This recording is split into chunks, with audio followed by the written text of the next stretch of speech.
Bonjour et bienvenue à un nouvel épisode de notre podcast L'heure du thé au Collège militaire royal de Saint-Jean. Aujourd'hui, pour l'épisode du mois d'avril, nous nous intéressons à l'équipe de soccer Rempart, une équipe qui combine travail et rigueur sur le terrain.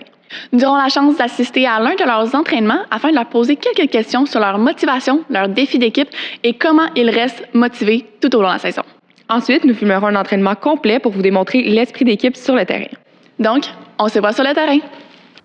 Bonjour, je suis officier Xavier Arsenault, un 4e année dans l'escadron Iberville. Je suis officier d'infanterie.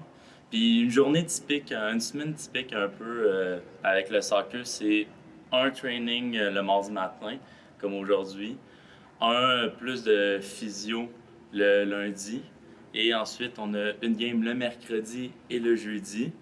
Et de temps en temps, on va avoir des tournois ou des petits matchs hors concours la fin de semaine.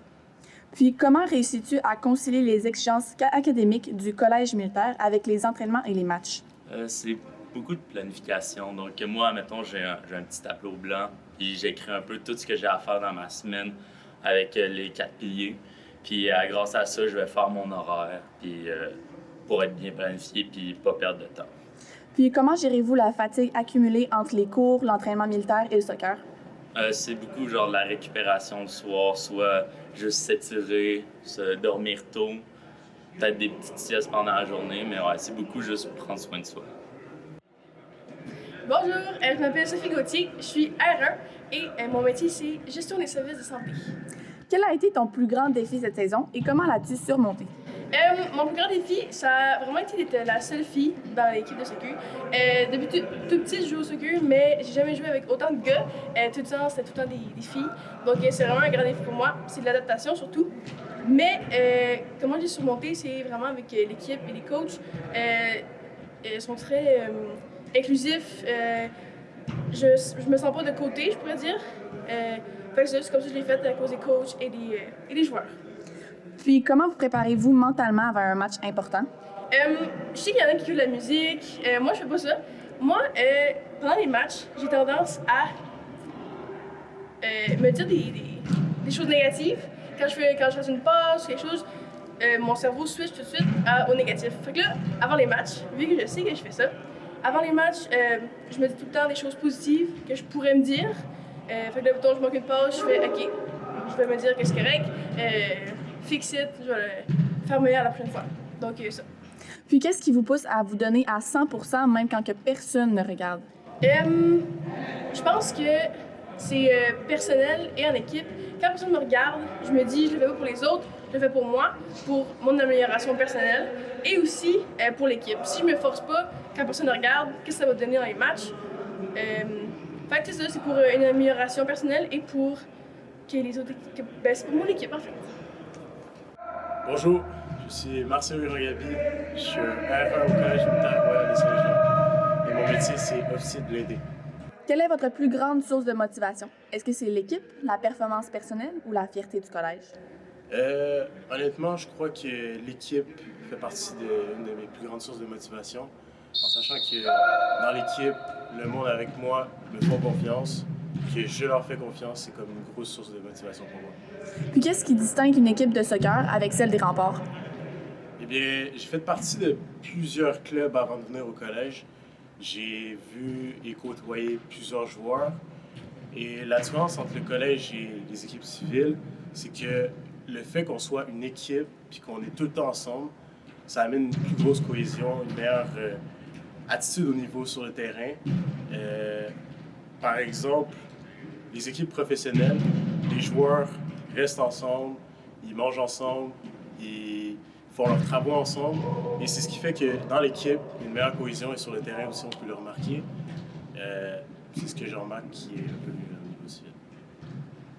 Salut, moi c'est Léla Frédéric Lessard, je suis 3e année au Collège militaire royal de Saint-Jean, puis présentement mon métier c'est AXO.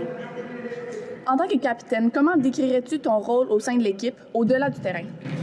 Bien, mon rôle principal, je dirais que c'est faire le pont entre les joueurs puis les coachs, donc que ce soit garder l'équipe unie, s'assurer que tout le monde arrive à temps aux pratiques, s'assurer que tout le monde soit à leur affaire, puis qu'on est au courant de tout ce qui se passe pendant la semaine. Puis comment arrives-tu à inspirer et motiver tes coéquipiers dans les moments critiques d'un match? Je dirais que le rôle principal du capitaine, c'est de montrer l'exemple. Donc, notre fameux lead by example qu'on se fait apprendre au militaire, je pense que c'est vraiment important sur le terrain aussi, rester calme, puis démontrer que notre force, c'est l'équipe. On ne va pas faire la différence tout seul, c'est tout le monde ensemble. On va réussir à se montrer les moments plus difficiles. Bonjour, je m'appelle Louis-Philippe Doré, je suis entraîneur de l'équipe de soccer des Remparts du Collège militaire royal de Saint-Jean et je termine ma 5e année comme coach ici. Dans un environnement militaire comme le CMR, quels sont les avantages ou les défis particuliers pour une équipe sportive? Les avantages, c'est que nos joueurs arrivent, souvent ils ont l'appel militaire, donc sont déjà très disciplinés, ils ont beaucoup de rigueur, ils ont déjà une appréciation pour le travail collectif. Donc quand tu arrives dans un sport collectif comme le soccer, ça devient un atout important. Les défis, c'est qu'ils ont à jongler plusieurs responsabilités. C'est pas juste le sport, il y a également la drill militaire, il y a également tout le côté académique. Donc, c'est important pour nous, comme coach, de comprendre cette réalité-là pour adapter nos entraînements et l'horaire. Puis, avec tous les défis au cours de la saison, comment travaillez-vous le développement mental des joueurs? Le développement mental, dans le fond, comme j'expliquais, il arrive déjà, puis c'est des jeunes qui sont déjà assez résilients. C'est un profil de personnes particulier qui nous arrive. Donc, ça l'aide déjà à ce niveau-là. Mais comme il n'y a pas juste le côté tactique ou technique dans le sport, c'est ce qu'on essaie de développer. Donc, on veut développer leur capacité à prendre des bonnes décisions sous pression. Donc, on crée de la fatigue dans les entraînements.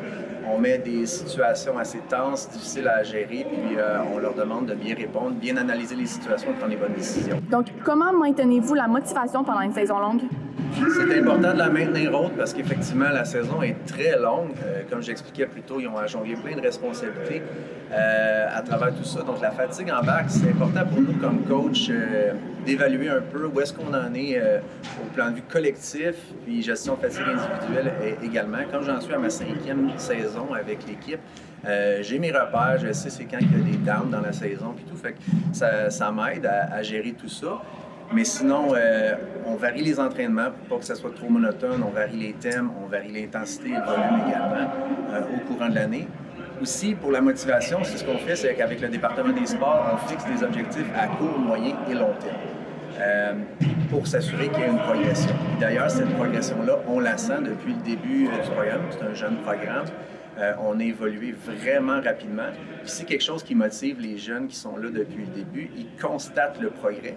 On essaie de les impliquer le plus possible dans ce processus-là. Donc, l'analyse des matchs, on détermine avec eux c'est quoi les différences, qu'est-ce qu'on devrait travailler. Donc, comme ils font partie de la progression, ils se sentent investis et ça les motive davantage. Donc, dernière question pour vous. En quoi entraîner dans un collège militaire, c'est différent d'un programme civil?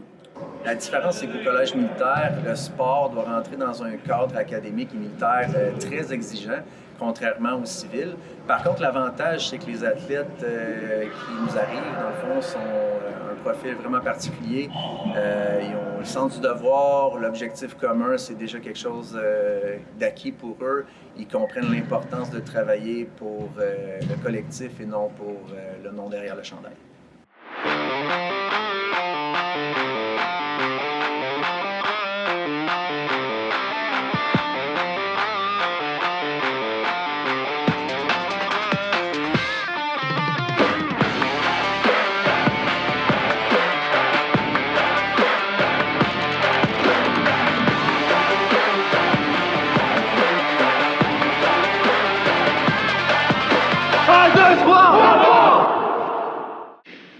Donc, passons maintenant à l'actualité. Pour le mois d'avril, ça va être un peu plus calme puisque nous sommes en préparation de notre fin de session. Le 11 avril aura lieu au Collège militaire une compétition de drill élémentaire mettant en valeur la rigueur, la précision ainsi que l'esprit d'équipe. Ils seront évalués selon leur mouvement militaire synchronisé et leur respect des commandements. Il y aura aussi la compétition pour la garde de drapeaux consacrés. Chaque escadron s'affrontera et devra présenter et escorter les drapeaux de façon synchronisée tout en respectant les protocoles. De plus, les gagnants auront la chance d'apporter les drapeaux consacrés sur la parade de fin d'année. Donc, c'est une belle occasion de voir les efforts des élèves officiers et aspirants de marine. Donc, venez les encourager. Finalement, le mess est toujours ouvert les mercredis soirs pour les élèves ainsi que les mardis pour les cafés étudiants. Donc, voici ce qui conclut l'épisode du mois d'avril. Entre travail acharné et esprit d'équipe, nous espérons que notre vidéo vous a aidé à mieux comprendre qu'est-ce qui se cache derrière l'équipe de soccer Rempart. Merci à vous, auditeurs et téléspectateurs, d'avoir regardé notre vidéo sur notre podcast L'heure du thé au Collège militaire royal de Saint-Jean. Si notre contenu vous intéresse, je vous invite à vous abonner à notre chaîne YouTube. Nous vous invitons aussi à repartager la vidéo à vos proches et sur vos réseaux sociaux pour rejoindre un public toujours plus grand, autant militaire que civil. Nous voulions terminer cette vidéo avec un petit aperçu de ce qui s'en vient pour le mois de mai. On vous prépare une vidéo autour d'un moment très marquant au Collège militaire, une période remplie de fierté, d'émotion et de clôture pour plusieurs élèves officiers. Nous vous en dirons plus très bientôt. À la prochaine!